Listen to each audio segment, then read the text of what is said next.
Welcome to a replay of one of the most popular episodes from our podcast series for financial advisors, the Advisor Transition Playbook, the latest on due diligence, the move, and everything in between. It's part 2 of a 2-part industry update with Mindy Diamond. I'm Jason Diamond, and this is the Diamond Podcast for Financial Advisors.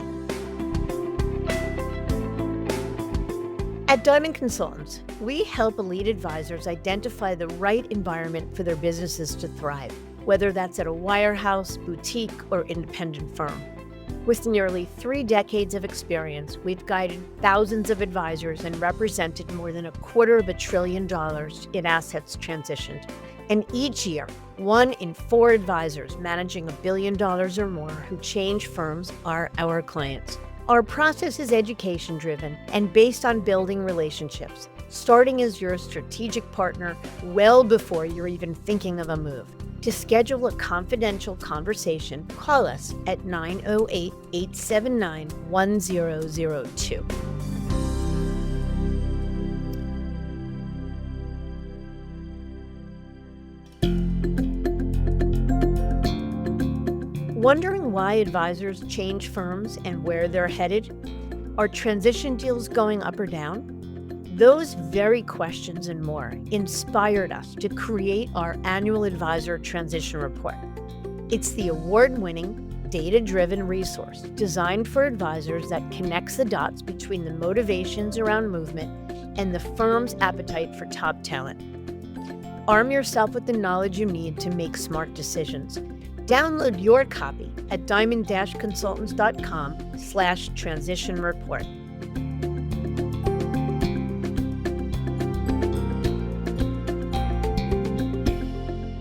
There's been a noticeable shift in how advisors are approaching decisions about their business, not necessarily in whether they're exploring change, but in what they're focused on when they do. Mindy is back with me for a continuation of our earlier conversation on the Advisor Transition Playbook. Last time, we spent time on the mechanics, how due diligence works, what a move actually entails, and how to think through the process. What's become more apparent since then is that the inputs into that process are evolving. The traditional drivers are still there, but layered on top are a set of considerations that didn't carry the same weight before. AI is one of them, and not just as a tool, but as a differentiator that advisors are starting to diligence more seriously. Enterprise value is another, showing up in conversations even for advisors who don't technically own their business, but are thinking more critically about what they're building over time. And then there are questions around stability, ownership, and flexibility. What happens to the firm itself, and whether advisors retain the ability to adapt again if circumstances change. None of this is theoretical. It's showing up in real-time conversations. What we want to do here is unpack those new triggers of advisor movement and what they suggest about how decisions are being made today. So let's get to it.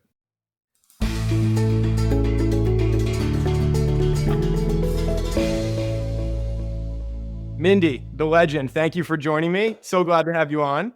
Thank you. I'm so happy to be here. Great. Let's dive right in. I'll set the stage really quickly one more time. When we spoke about this topic last, we talked about the drivers of movement, what we'll call in this conversation as the old or the legacy drivers of movement. And we spoke about the mechanics of the move.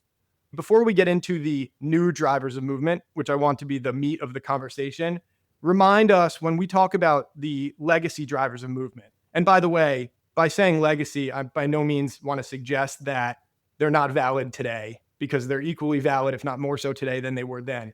But when you think of the classic drivers of movement in our industry, what are they? Yeah, so I would say, first of all, let's start by saying that for every advisor, they've got a unique set of needs. So the first thing to say is that while you and I can talk about the categories of frustrations or things that might bother an advisor, they show up differently in each advisor's life. So it's important to note that everyone is unique. But generally speaking, if I had to package them, I'd say it's number one that shows up most of the time is too much bureaucracy, a feeling that a firm or a model is just too hypervigilant in terms of compliance, and it's too bureaucratic and too hard to get things done. Number two would be some sort of change in or frustration with management. Something is going on that the person or persons that are responsible for managing the business are just not, they're not the wind at their back, they're obstreperous, they're causing difficulty and frustration. And probably the third one would be less about a pain point and more about the desire to be something that they couldn't where they were. The notion that they want to be more independent, they want to be a business owner, and they just can't do that. That doesn't exist within the model where they work. Those would probably have been the three ones top of mind, but I bet you'll have some you'll add to that. I'll add a couple, but before I do, I've heard you talk about this topic, maybe said another way, as pushes and pulls. Can you explain what you mean by that? Yeah. So I think that we think about the pushes, the frustrations, the things pushing somebody out the door, the factors that make it less easy or less fluid to do business. And there's almost always pushes that exist when somebody comes to us where they're frustrated to some degree or another about certain things. But we tell people all the time that just to be frustrated should never be enough. Because if all you're doing is running from one set of problems, you're very likely to run into maybe a different set, but still problems elsewhere. So a move needs to be driven in equal part, if not more, by pulls, being pulled toward an opportunity that can be needle moving enough or better enough than where you are now. Pushes and pulls. I love it. So let me ask you a little bit of a pointed question. Is a recruiting deal a valid pull factor? So, look, it's different for every person. We've had advisors come and say, I just went through a divorce, and the most important thing to me is to recapitalize. And so, a recruiting deal is really important. And while I would never be one to say that's not valid, it can be. And by the way, any advisor should want to and expect to better their financial situation. There should be economic gain, but it shouldn't be the only or the primary reason for the move. So you want to monetize. The notion of wanting to monetize in the short term should be a factor in what model you pick, but it shouldn't be the primary driver for a move. I agree with that wholeheartedly. I was going to say something I think maybe would have surprised you a little, which is like, yeah, I think recruiting deal is a very valid pull factor because what we're saying is it shouldn't be the only pull factor. And sometimes it is. And it makes us a little bit sad, I think, when that's the case. But all of these factors you mentioned, and the ones I would add, I think maybe technology would be another kind of factor that drives movement. All of these factors are not one specific reason. Like if you did the exit interview, either actually conducted the exit interview with advisors or thought exercise exit interview, I think they would point to a confluence of all of these factors. Compliance was a headache. I wanted to launch a podcast. I wanted to be able to send a timely communication to my clients. We used to hear that one during COVID a lot, right? Like by the time compliance approved something to send to clients, it was already stale. So do you agree with that it's generally a confluence or a combination of these? Or in your experience, is it advisors are like, no, compliance or the tech is so bad, I'm out? Yeah. So most often there's a straw that breaks the Right. camel's Fair. back incident or thing where they're willing to put up with a series of minor paper cuts, Yep. if you will. And then almost always there's something that happens. You and I got a call the other day from a team that said that they had split from their partner. And the management of the firm was favoring the ex partner, making it harder for them to stay or making it less fun or feel good for them to stay. So while they gave me a laundry list of things that were imperfect, I don't know that any one of the things that were imperfect up until then would have been enough to drive them out. Yep. But when that one thing, that feeling that they were a second class citizen came up, that was the straw that breaks the camel's back and went from I'm minorly frustrated to I'm out of here. Yeah. And there's probably 100 examples you could walk us through. And I wanted to just highlight too, this concept is not limited to the wirehouse or employee or captive firm world. This is equally relevant for independent advisors. Granted, some of the pushes and pull factors, some of the triggers are not necessarily the same, but the idea that advisors outgrow a broker dealer or an RIA or either need or want or desire in some way, shape, or form greater autonomy, flexibility, freedom, control is certainly not limited to the employee space. I just wanted to make that point. And I think that's absolutely right. I think, the notion of that frustrations or limitations or bureaucracy only existed if you were a W-2 employee at a bulge bracket firm. That went out the window. As the industry landscape has expanded and there's more and more valid ways to be a financial advisor, there's Yep. more and more ways for a firm or a model or an infrastructure to frustrate an advisor. And that's not being overly negative. It's just to say there is no perfection anywhere.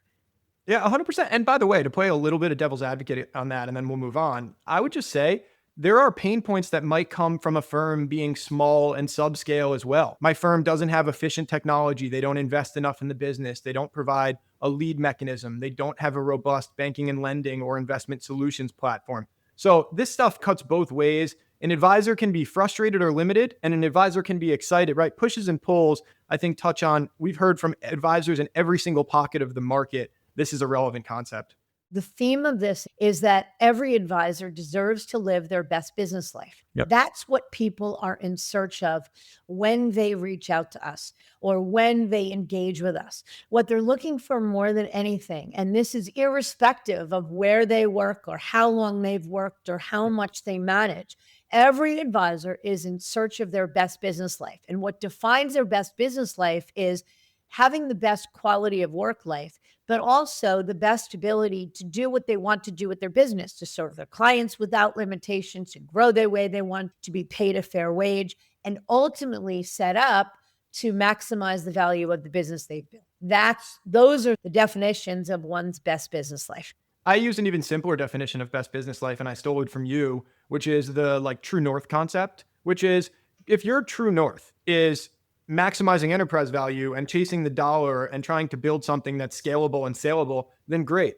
If your true north is to build a lifestyle practice, there's plenty of advisors who are successful and happy and content in that regard as well. And I think that's what we're talking about is finding your true north, and then it's possible. I mean, that's the beauty of the landscape. We're talking about this. A lot of this is pain points or things that advisors experience. The exciting part of this is there's never been a better time to be an advisor because of the breadth of choice they have and the ecosystem that's been born to support advisors, to your point, across the spectrum. Yeah. Oh, And it's also, I think, worth saying that it starts with really good, crystal clear clarity around not only what's frustrating you, but what you want ideal to look like. right. Because I can't tell you, or I can tell you, because I can't tell our listeners, I can't stress enough how often we get calls from advisors that tell us where they think they want to be or tell us they want to move. They have clarity about what's frustrating them or what Yep. they want to change, but they don't really have clarity about what they want it to look like.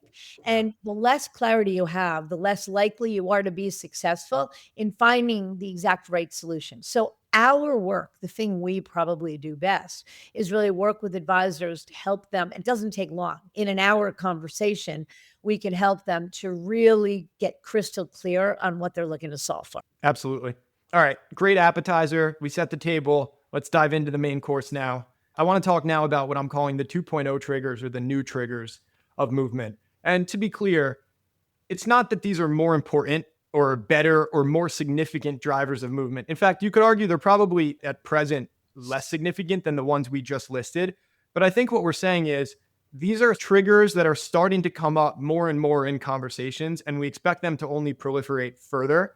And in that regard, they're noteworthy and important for advisors because advisors should be reconciling not just what are the things I need to be worrying about today, but also what are the things I need to be potentially worrying about 5 years from now.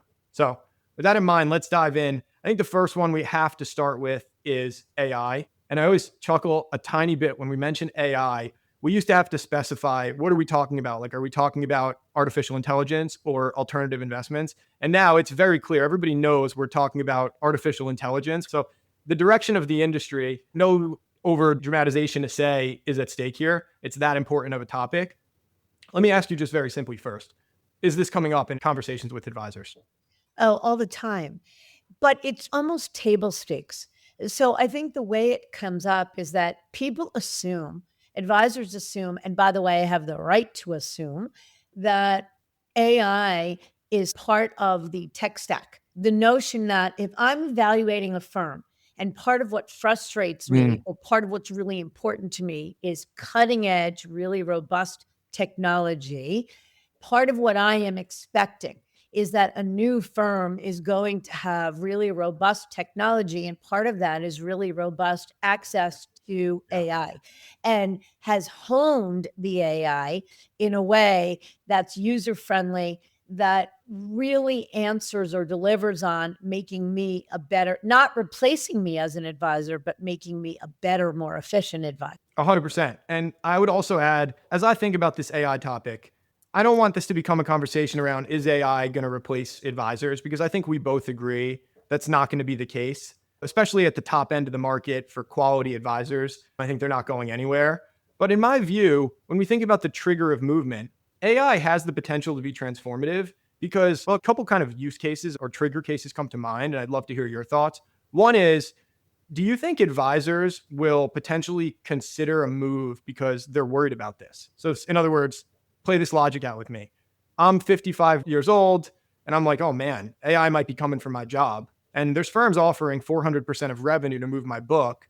Maybe I should take that check and kind of de risk and monetize while I can. What are your thoughts on that? I absolutely think we're already working with that fall into that category.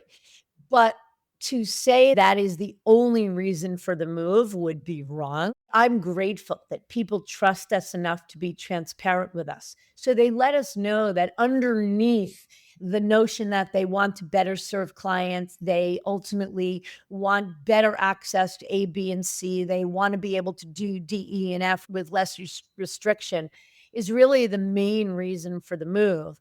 But underneath it, the notion that my book, I want to protect myself. My book may well be the biggest it's ever going to be. It is going to be worth more today than it could be in the future if things don't go my way. And if I know I'm going to move and one of my goals is to monetize, I might want to do that now. So the answer is yes. I agree. And that's where the top deal story comes in also. Like firms paying a top deal is a part of that story. It's what you just said, plus advisors know firms are willing to pay incredible multiples. I mean, as we speak, UBS is in market with one of the largest deals in history. So those two narratives side by side, I agree. I think this becomes more of a kind of catalyst or driver movement. It's come up in my conversations on both sides of the spectrum. It's the tech savvy, AI savvy advisors who are excited about this, who are like, I want to be the most AI enabled version of myself I can be. It's going to make me a rock star and it's going to widen the gap with my peers. But it's also come up with the people who are, I think, rightly scared and fearful about what this might mean for their job.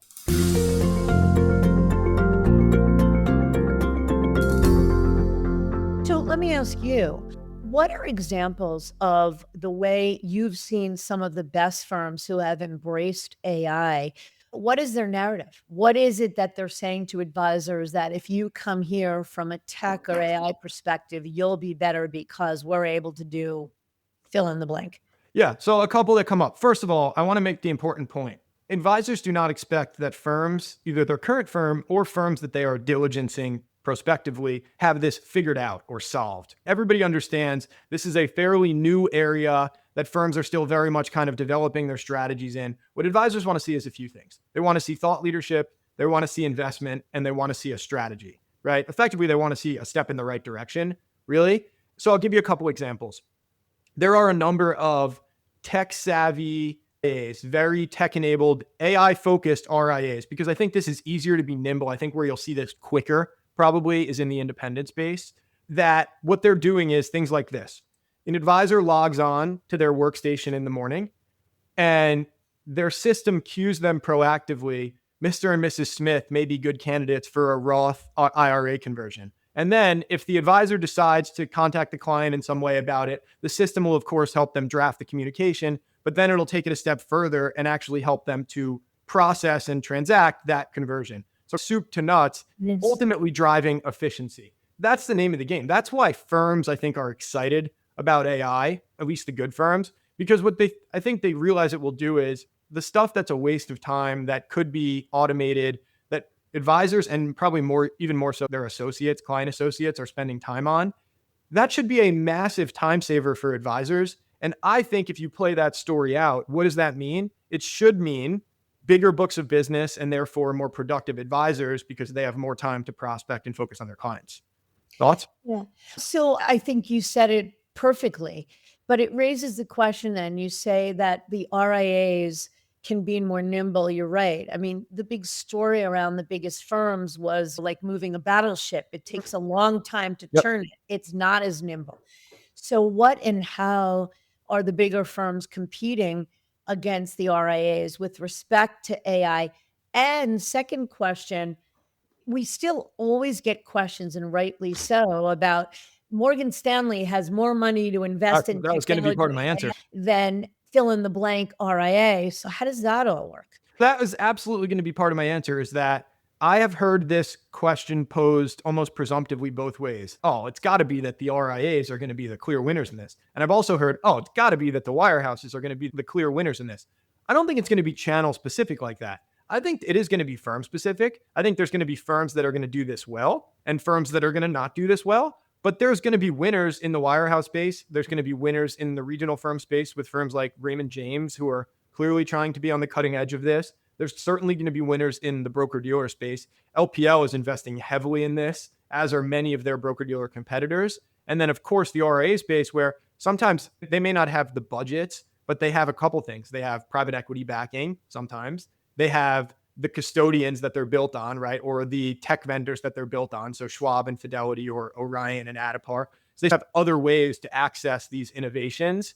One of the things that comes up with this that your question, I think, gets at is a similar question that was raised around technology stacks, which is strength of offering versus integration. And that's where I think a firm like Morgan Stanley really will shine, is they should, because they don't put anything out that's not well integrated, right? The big firms have generally done a pretty good job of that versus the RIAs. Sometimes we've heard feedback where, yes, you have access to, you name it, right? You dream it up, you can go and buy it, but the left hand may not speak to the right hand quite as well.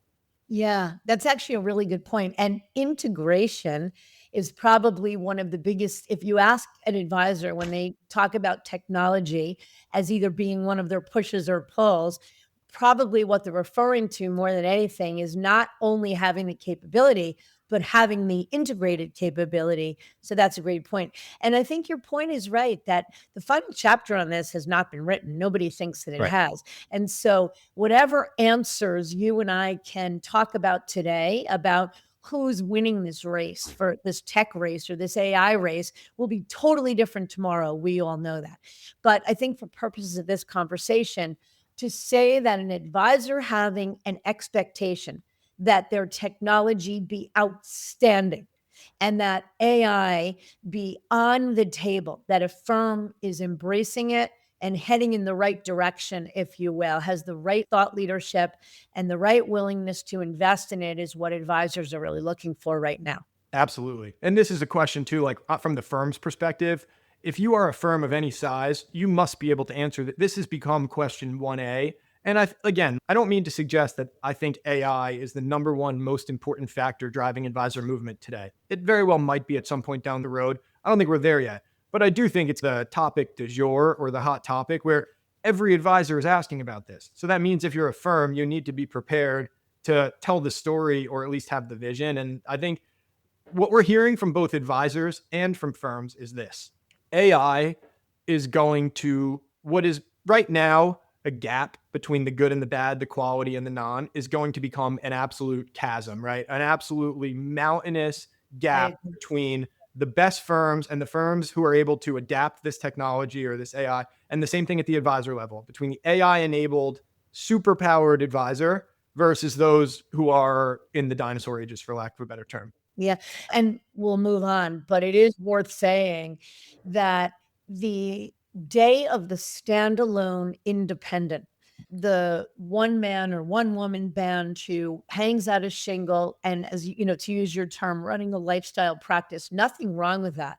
But it would be near impossible to imagine a world where a standalone independent can compete Right. with a private equity backed RIA, or an RIA that has a big pool of capital behind them, or to compete with the major firms. And our point is the ability to compete is probably more important with respect to this topic than just about any other.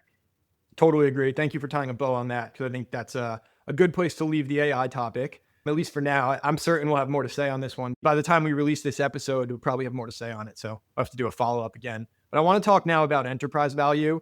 And this is one where, if you're an RIA or if you're an advisor at an independent firm, this might sound like a duh, but hear me out on this one. The idea is as follows. If I'm a wirehouse advisor or any sort of captive advisor, I don't technically own anything. Agree? Agreed.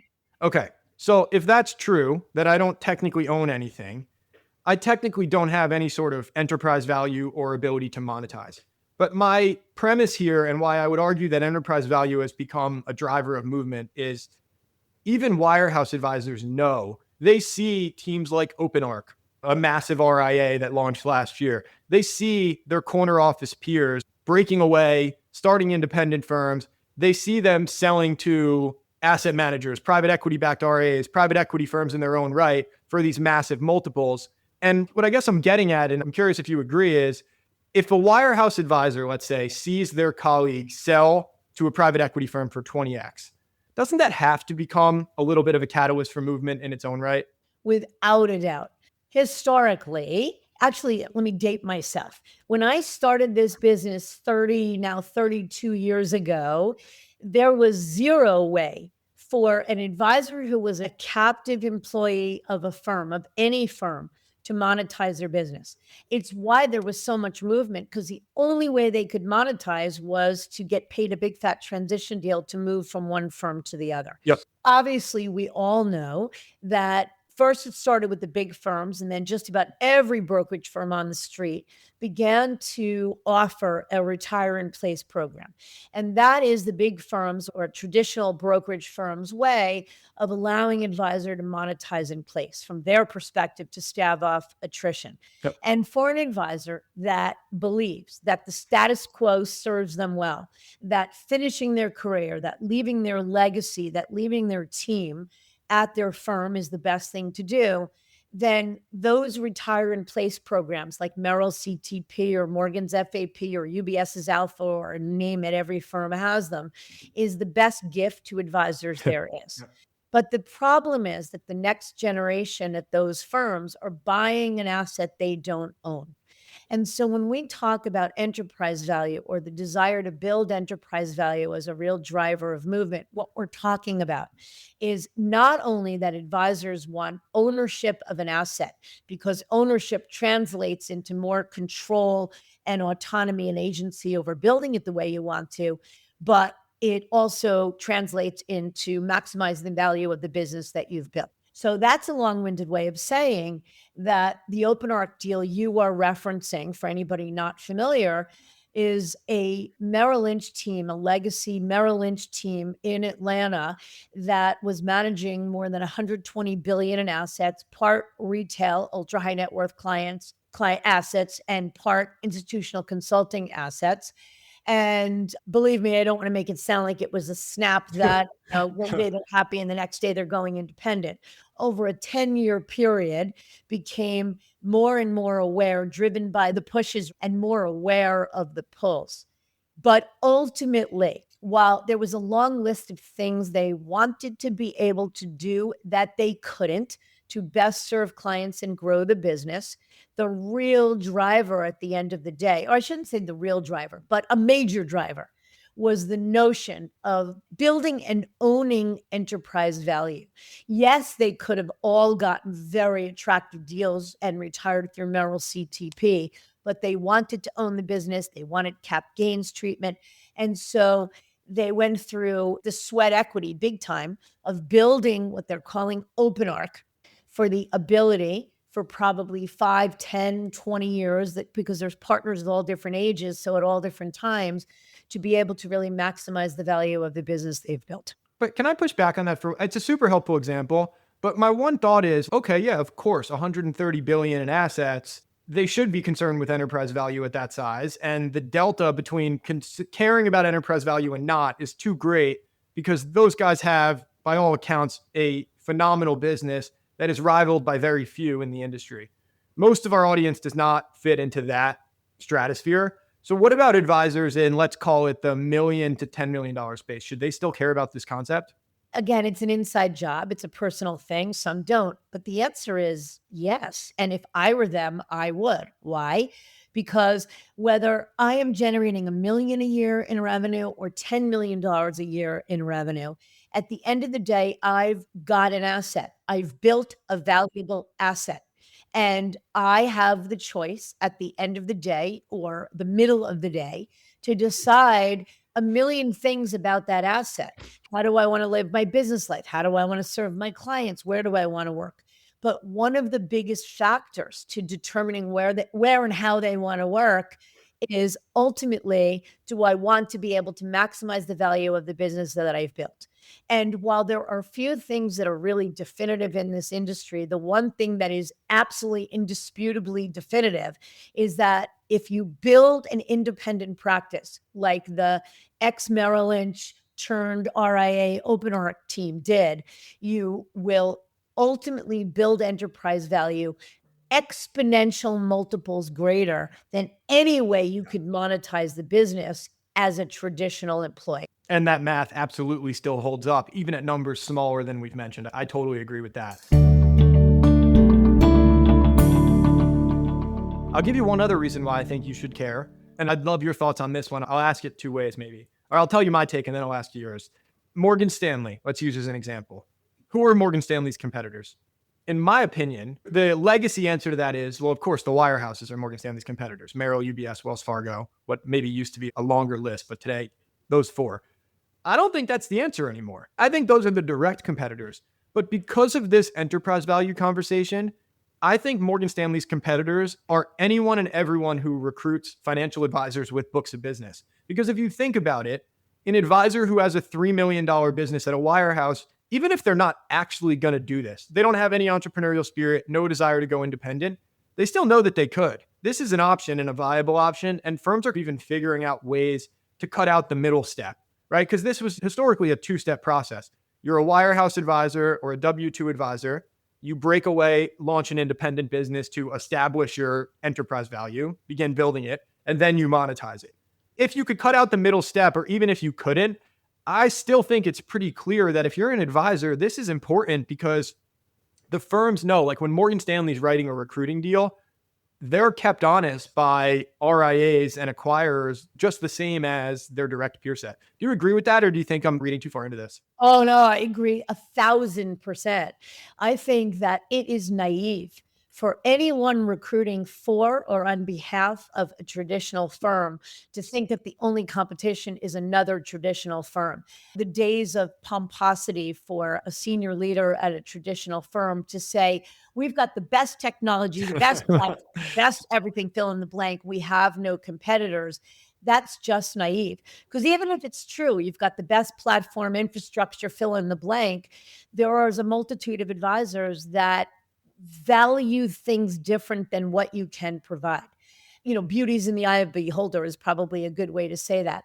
But at the end of the day, what we're really talking about is when I started the business, because there was no really good way for an advisor to really monetize their life's work, the only thing they could or were focused on from a personal financial gain perspective was the short-term deal. What are they paying? What's the transition deal? So now, of course, they're concerned about that, but almost to a person, they're equally concerned about what I can build and what will this allow me to build in terms of the value of the business I'm building in the long term.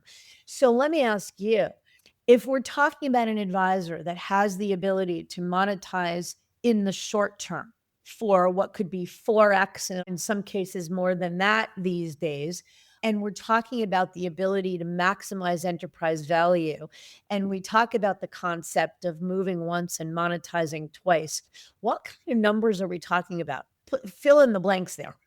It's such a hard question to answer because I do genuinely believe, like recruiting deals, when you talk about 300 to 400% revenue deals in the recruiting space, they vary a little bit, but I feel pretty comfortable quoting those types of numbers that most firms are somewhere in the 300 to 400% of T12 realm. There are some outliers. We mentioned UBS, but the multiple or EBITDA based or enterprise value M&A market where we're doing these legitimate buyout transactions, the valuations do vary quite a bit. But here's how I think about it. First of all, most firms are not purchased or sold at top line revenue. Most are sold at some sort of adjusted EBITDA number, which factors in local expenses, platform expenses, but also advisor compensation. And then that adjusted number is typically multipled. The multiples are anywhere from 8x for small, kind of, let's say, $1 million revenue businesses, up to we've seen deals struck at north of 20x for some of these mega cap RIAs. Typically, like just back of the envelope, if I had to quote, I typically estimate around 5x top line at capital gains is like a good kind of ballpark valuation. But there is quite a bit of nuance to it, more so than the traditional recruiting space. And I do think, shameless plug, part of the value in working with somebody who's an expert on the entirety of the industry landscape is just that. It's the idea that you need to run the horse race across multiple verticals. The good advisors who work with us typically are looking at a wire like a Morgan Stanley or a Merrill. They're looking at a boutique firm like a Rockefeller. They're looking at a regional like an RBC or a Ray J. They're looking at an independent firm like an LPL or a Sanctuary. Or they're looking all across the spectrum. I think that's exactly right. But the topic of enterprise value, you can see how powerful it is and how wise it is for an advisor today, when considering their personal economics, to consider not just the short term, but to weigh in or add in or factor in, what could I be building and what ultimately will that business be worth at the end of the day? Yeah, 100%. So let me wrap this second concept here. Short of going out and selling your business, what can advisors do then? Like, so I'm an advisor. Okay, I'm curious about this. Or is it just as simple as, yeah, you should know what your business is worth if you're an advisor? Definitively, yes. Because I mean, we always believe that knowledge is power. Yep. And just like it's important for you to understand what your options are within your own firm. How can I ultimately retire out and monetize my business where I am? I think it's really hard to make a decision in a vacuum without having other perspective. And getting other perspective doesn't have to Yeah. be that you have to go out and take 20 meetings. It's not that hard for you to figure out what your business is worth to make it a data point for whether or not you're ultimately best to retire in place or go elsewhere. Yeah, that I think is the main takeaway. And the education point is so important. I think because these are relatively new concepts for a lot of advisors that haven't formally shopped a business before, there's a lot of resources available, and we'll certainly link some as well on the page for the episode. Let's shift gears now, our kind of final trigger 2.0, which is stability and ownership structure of the firm. And this has been a little bit of a hot topic. It's honestly been a hot topic every year because it seems like things pop up every year. And a lot of times advisors don't reconcile the question of who owns the firm or how stable is the firm until something happens. The firm gets bought, the firm goes bankrupt, like the First Republic scenario. What should a good advisor do proactively about the idea that if you're a W-2 employee or even an employee who's affiliated with a broker dealer, right? You saw this with Commonwealth. You just don't really have control over what the firm decides to do. Give me your thoughts on this. I know it's a big topic. Yeah. First of all, using Commonwealth an example, it's a good one because for those unfamiliar, Commonwealth is a boutique broker dealer that was privately owned and whose tagline was, "We love our privately owned status and we are never going to sell," until one day they did. And not only did they sell, but they sold to the biggest independent broker dealer in the country, a la LPL. That's not good nor bad. It's just a fact. So if Commonwealth, who had definitively said we're never up for sale, suddenly sells, any but time you're an employee of a firm, you never know what tomorrow brings, and you're not in control over whether it's sold. So that's one example. But as you're talking about this, I'm thinking about, I'm probably going back 20 years. So I'm 10 years into my career, and I talked to someone who had been a very successful Merrill advisor. So I'm going to say he was probably generating around $5 million in revenue at the time. Going back 20 years, that's a pretty significant book of business. He was courted for years by what he thought was a top RIA. And in those days, remember, 20 years ago, the RIA Yeah. space wasn't nearly as mainstream as it is now.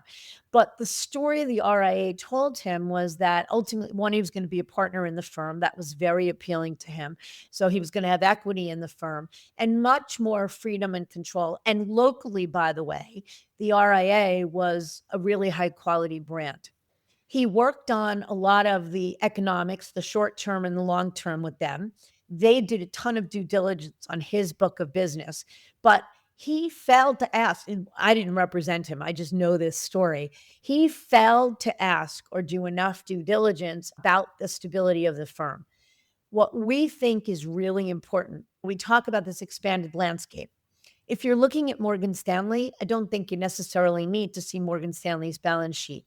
If you are talking to a firm that is anything but a bulge bracket or anything but a large firm, it's really important to do what we call reverse due diligence and to really understand if a firm expects you to open your kimono and show everything about your business to prove your worth, it is equally important that you do the same for them. In this new world order, where private equity has come in, and there are so many different ways for a firm to be owned and to be capitalized, it's very important that an advisor understand what's going on behind the scenes. And one of the questions around stability, if a firm is private equity backed, is it permanent capital? Is it patient capital? Is the private equity firm going to look to sell and Right. monetize in 5 years? And then who would the likely buyer be? And what does that mean for you? So the question is a big question and it's really important. I love everything you just said, except I do think even the wirehouse advisors, honestly, as much as anybody, should be asking these questions. And I'll give you an example right now, UBS. And UBS, it's not a story of like balance sheet stability. I don't think anybody has concerns that UBS is going to fail. But UBS management has been very publicly, oh, we're cutting costs. There's been some rumors, I think, for years, probably dating back 30 years to when you started the business, about UBS's commitment to the US wealth management business, right? Like, I think those questions about stability and ownership structure are still valid. And to me, the implication of it is twofold. One, what you said, reverse due diligence, ask the questions, plan B, but also the concept of like the exits or the off ramps, or how many bites of the apple do you get? So if you're an advisor and you sell your business to somebody and you sign garden leave and non-competes and non-solicits, the question of ownership structure of that firm becomes less relevant because you have no off ramps and no ability to exit that business anyway. A lot of times that's how advisors get comfortable with this concept. And that's what firms will tell them too, frankly. And we're living through the middle of this, by the way, with Commonwealth and LPL, is vote with your feet, right? To the extent advisors can, the offer, and this is like, you used the example of private equity backed firms. This is how Rockefeller addresses the question of their private equity ownership. If we sell to UBS, all of our advisors will leave. They have that built-in put option. So knowing where the off ramps are or how many bites of the apple an advisor gets, I think is a big concept that ties into that. But we're absolutely seeing this pop up, probably largely because of those two examples, Commonwealth and UBS this year. More so Commonwealth, to your point. Janney's another example last year or 2 years ago now, where KKR comes in and buys Janney. So when these examples happen, it seems like it triggers advisors to say, is this something that could happen to me? And should I be thinking about this? Yeah. So let me ask you a question. You've mentioned UBS offering this outsized deal. So, how does the notion of stability and ownership factor in if an advisor is considering an unprecedented deal from UBS? What are the caveats or concerns with respect to stability and ownership? It's the same list of considerations you should and would ask of any other firm you're diligencing, except I think amplified even more in the case. If I was counseling an advisor who was looking at UBS, that would be what I would say, is exactly that. You're seeing all of these departures and defections, and I would want to have conversations with those advisors and understand exactly why, and have guarantees or assurances that I'm not going to suffer from those same pain points that force them to leave. Or, and I say this a little bit flippantly, but it's a little bit true, I understand sort of the devil that I'm getting into bed with, but for 550% or whatever the deal might be, I can suck it up. And that's something that some advisors might well say as well. Yeah. I don't want to end on the negative note of overly large transition. Not there's anything wrong with large transition deals, but as you look out, is there anything that's coming up in your conversation with advisors that you view as the next wave of this? I'll give you one that maybe you could touch on. And if you have another one, feel free to offer it in conclusion. But do you think age or advisors starting to succeed out of the business will become more of a driver of movement, even though, to your point, advisors can access sunset deals? I do actually, because I think the more the average advisor age increases, the more likely that those advisors are going to want to move on to do something else to monetize the business. And so much of the wave of movement we see is driven not so much by the senior advisor, because many senior advisors are happy enough with the ability to monetize their business in place, even though it may not maximize the value of the business. It's a close enough approximation, and it means I don't have to disrupt the apple cart. So we support that 100%. But where we get the calls is from the next generation that says, yeah, but hold on a minute. It's a good way for me to take on a book of assets I might not otherwise have access to. And it's great for my senior partner, my father, my mother, my whatever, to monetize the business. But I'm buying an asset again that I don't own. And I ultimately don't have control over all these things we're talking about: the AI investment, the ability to create enterprise value, the stability, the cost cutting, all of it. So I think it's all of the above. You say, what else is there? I think that's it. It's all of the above. It's anything and everything that drives movement. One, it's personal, it's highly unique, it's different for every advisor. There are certainly themes, and we're talking about them, but there's a million different things. It's personal. And while there are an awful lot of pushes, things that can frustrate an advisor, it is the most exciting time in our view to be an advisor, particularly a high quality one, because the options abound, the ecosystem is big, because the ability to monetize both in the short term and the long term is big, mammoth, exponentially bigger than it ever was before. And the true ability to really build an enterprise has never been greater. And I think all of those things, the desire for an advisor to be the best that they can be and live their best business life, is probably the biggest driver of all. Yeah, I think that's so well said. It's really true these days. If you can dream it, you can probably build it. And we've said in the past, if you build it, they will buy it. It's a great place to end.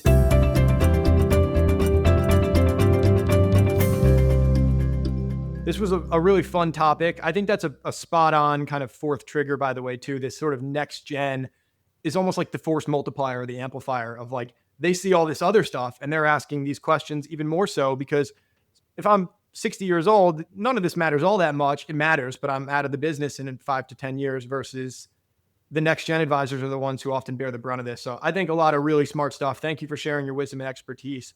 We'll also, in the episode page, we'll be sure we have our industry transition report, and we've also created a tool, the top 10 tips for a strategic due diligence process, which is a great kind of practical hand-in-hand companion for this topic for advisors looking for more pointed tips on the due diligence process. So Mindy, thank you again. This has been a blast. My pleasure. Thank you.